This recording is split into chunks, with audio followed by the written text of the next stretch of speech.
حضرت جنید بغدادی تاج ولایت سر پر سجانے سے پہلے ایک پہلوان تھے۔ آپ ایک دربار سے وابستہ تھے اور آپ کو شاہی پہلوان ہونے کا درجہ حاصل تھا۔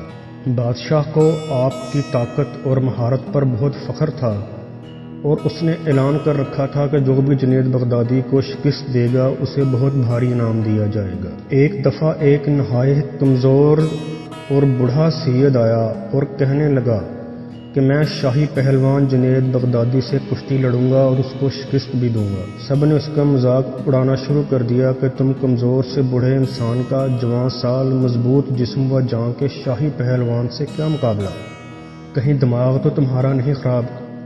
لیکن بوڑھے نے کہا دیکھنا میں شاہی پہلوان کو ایسا داؤ لگاؤں گا کہ وہ زندگی بھر یاد رکھے گا۔ بادشاہ نے کچھ دیر ہنسی مذاق کے بعد اس کی پیشکش منظور کر لی۔ کشتی شروع ہوئی تو کانپتے لرزتے بوڑھے شخص نے جنید پہلوان کے کان میں کہا کہ اے جنید، دیکھو میں ایک سید زادہ ہوں، میری اولاد کو فاقے ہو رہے ہیں، اور اگر آج تم نبی کریم صلی اللہ علیہ وآلہ وسلم کے صدقے ہار مان لو تو بادشاہ کی طرف سے مجھے جو بھاری انعام ملے گا وہ میرے فاقہ زدہ بچوں کے کام آئے گا اور ان کی زندگی بچ جائے گی، اور تمہیں اس کے بدلے میں اللہ کے رسول کی رضا و خوشنودی حاصل ہوگی۔ جنید بغدادی نے جب یہ بات سنی تو وہ فوراً مان گئے۔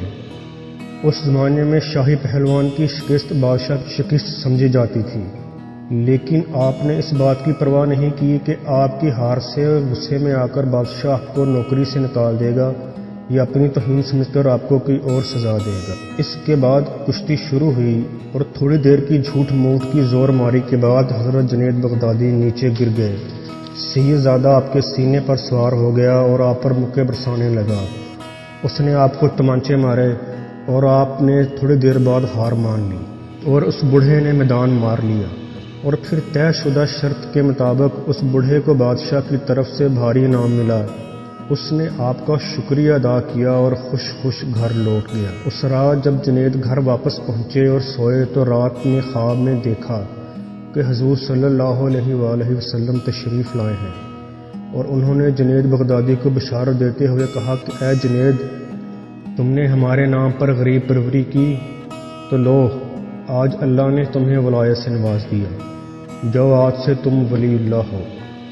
اور پھر دنیا نے دیکھا کہ جنید بغدادی کو وہ مقام ملا کہ انہیں سید الطائفہ کا خطاب دیا گیا، یعنی کہ تمام ولیوں کے سردار، اور ان کے بعد جتنے بھی ولی اللہ آئے ان سب نے جنید بغدادی کو اپنا روحانی استاد اور رہنما مانا۔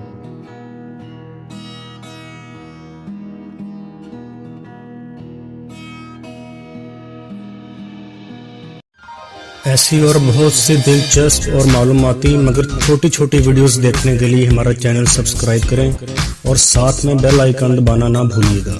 شکریہ۔